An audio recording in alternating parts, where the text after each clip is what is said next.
Hello everyone, welcome back to our YouTube channel. तो आज की इस क्लास में मॉडल सीरीज का हिस्ट्री का मॉडल सेट 2 कंप्लीट करने वाले जी। हाँ, तो इससे पहले हम लोगों ने मॉडल सेट 1 कंप्लीट कर लिया। तो मुझे उम्मीद है कि अगर आप इस मॉडल सीरीज को देख लेते हैं तो आपको एग्जाम में एक भी क्वेश्चन बाहर नहीं पूछा जाएगा जी। हाँ, क्योंकि हम लोग इस सीरीज में आपको 10 मॉडल पेपर कवर कराऊंगा, जिसमें आपका ऑब्जेक्टिव टाइप क्वेश्चन और सब्जेक्टिव टाइप क्वेश्चन दोनों रहेगा जी। हाँ, तो आपको एक भी क्लास को स्किप नहीं करना है और क्लास अच्छी लगे तो लाइक कर देना है, अपने दोस्तों में आपको शेयर कर देना है। और जो भी स्टूडेंट इस चैनल पे नए आ रहे हैं, चैनल को हर हाल में सब्सक्राइब कर लेना है जी। हाँ, क्योंकि जितनी भी क्लासेस होंगी आपके बोर्ड एग्जाम के लिए काफी इंपॉर्टेंट रहेगा। आप यहां से 90+ स्कोर कर सकते हैं। तो बिना टाइम को वेस्ट किए हम लोग यहाँ पे क्वेश्चन की ओर चलेंगे, और अगर आपको आंसर पता होगा तो साथ साथ में आप लोग कमेंट बॉक्स में आंसर बताते चलिएगा।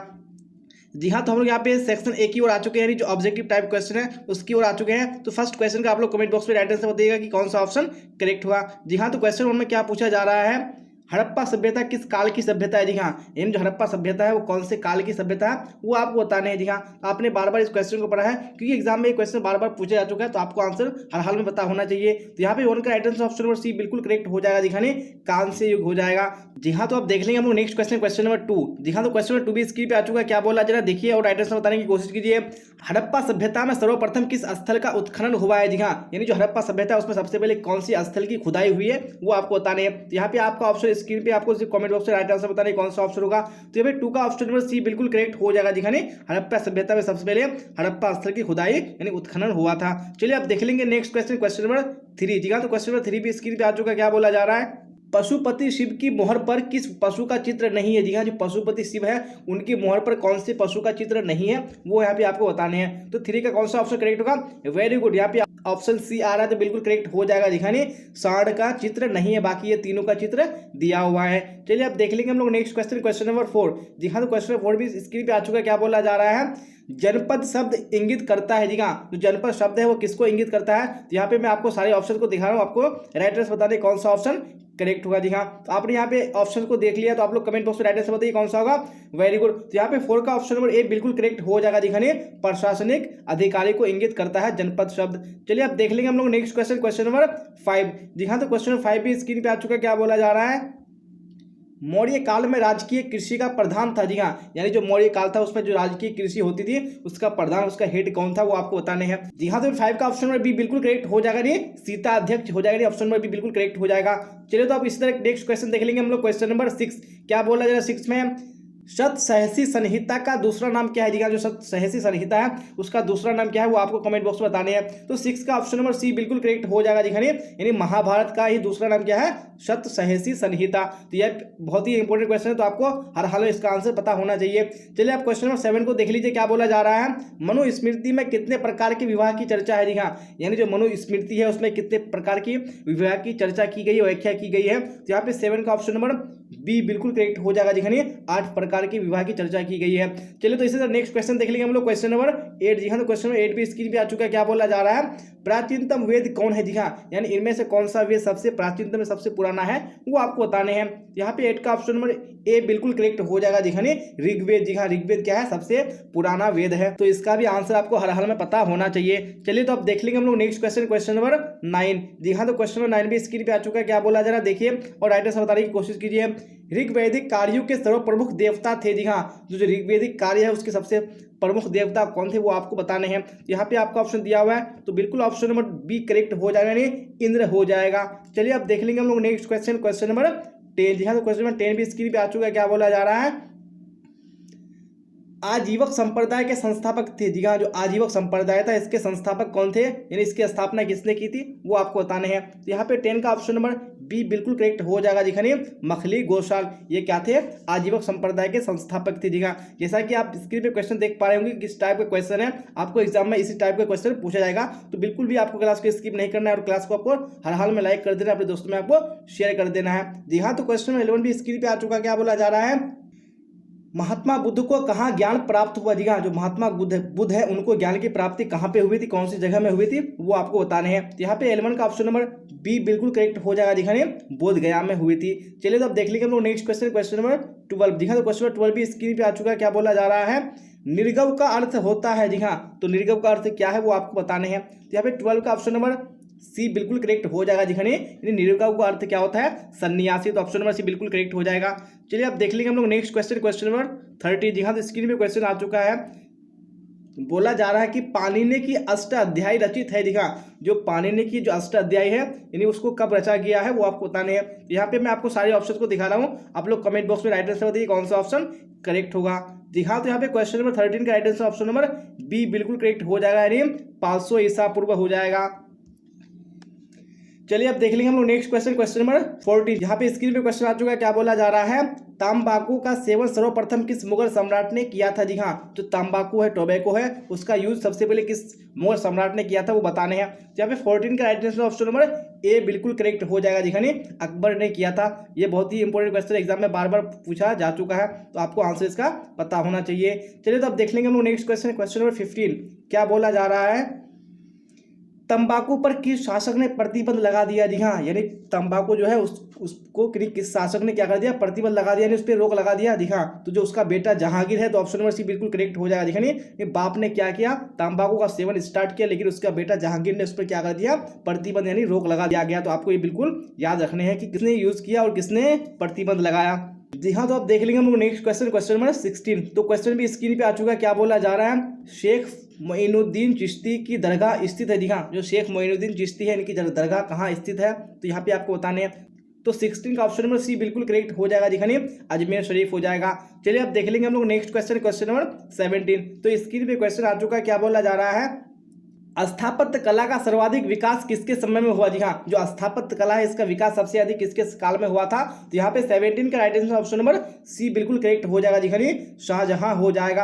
अगर यहीं पे आपको अगर चित्रकला पूछ देगा तो चित्रकला में आपको यहाँ पे जहांगीर पे टिक लगाने हैं। जी हाँ, तो इस टाइप के दो क्वेश्चन आपको पूछे जाते हैं, स्थापत्य कला आएगा तो आपको शाहजहां पे टिक लगाने हैं, और चित्रकला बोलेगा तो यहाँ पे आपको जहांगीर पे टिक लगाने हैं। चलिए अब देख लेंगे हम लोग नेक्स्ट क्वेश्चन, क्वेश्चन नंबर 18। जी हाँ, तो 18 भी स्क्रीन पे आ चुका है, क्या बोला जा रहा है, आलमगीर के नाम से कौन सा मुगल बादशाह जाना जाता है। जी हाँ, कौन से मुगल बादशाह को आलमगीर कहा जाता है बताने हैं। तो यहाँ पे 18 का right answer option number D बिल्कुल करेक्ट हो जाएगा, नहीं औरंगजेब। चलिए अब देख लेंगे हम लोग नेक्स्ट क्वेश्चन, क्वेश्चन नंबर 19। तो स्क्रीन पे क्वेश्चन आ चुका है, क्या बोला जा रहा है, आमुक्त माल्यवाद किसने लिखी। जी हाँ, तो आमुक्त माल्यवाद है, ये किसने लिखी है ये बताने हैं। तो 19 का right answer option number D बिल्कुल करेक्ट हो जाएगा। जी हाँ, कृष्णदेव राय हो जाएगा।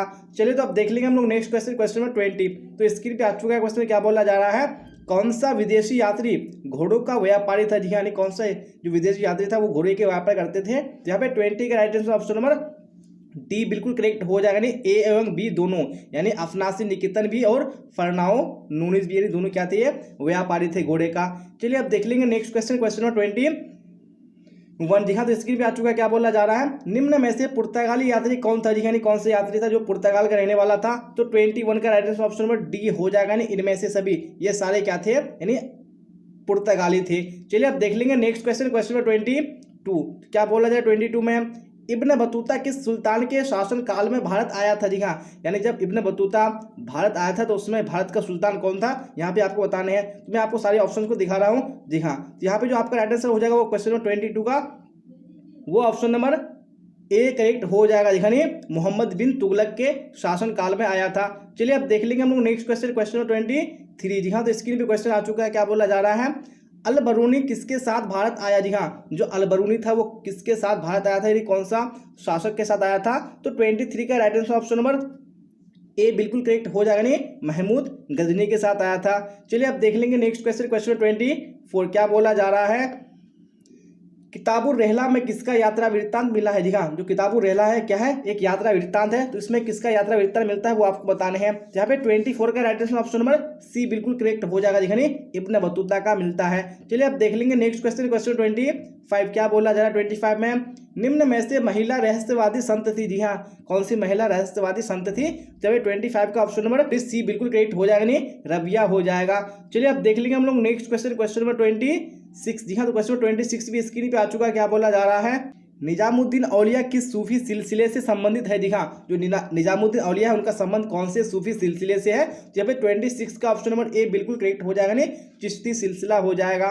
चलिए अब देख लेंगे नेक्स्ट क्वेश्चन, क्वेश्चन नंबर 27। तो स्क्रीन पे आ चुका है क्वेश्चन, क्या बोला जा रहा है, पहाड़ी लोग किस प्रकार की खेती अपनाते हैं। जी हाँ, तो किस टाइप का खेती करते हैं पहाड़ी लोग, तो ऑप्शन नंबर ए यानी सीढ़ीदार खेती बिल्कुल करेक्ट हो जाएगा। चलिए अब देख लेंगे नेक्स्ट क्वेश्चन, क्वेश्चन 28। क्या बोला जा रहा है, सिक्मी रैयत को बंगाल में जमीन पट्टे पर कौन देता था। जी हाँ, तो कौन पट्टे पर देता था जमीन किसको, शिकमी रैयत को। तो यहाँ पे ऑप्शन नंबर ए बिल्कुल करेक्ट हो जाएगा, नहीं रैयत हो जाएगा। चलिए अब देख लेंगे हम लोग नेक्स्ट क्वेश्चन, क्वेश्चन 29। जी हाँ, और आपको इसी तरह भी क्लास तक बने रहना है, क्योंकि हम लोग इसी तरह के इंपोर्टेंट क्वेश्चन अभी कवर करेंगे। बोला जा रहा है कि भारत का अंतिम मुगल शासक कौन था। जी हाँ, यानी सबसे आखिरी जो मुगल शासक था वो कौन था। यहाँ पे 29 का ऑप्शन नंबर बी बिल्कुल करेक्ट हो जाएगा, नहीं बहादुर शाह जफर हो जाएगा।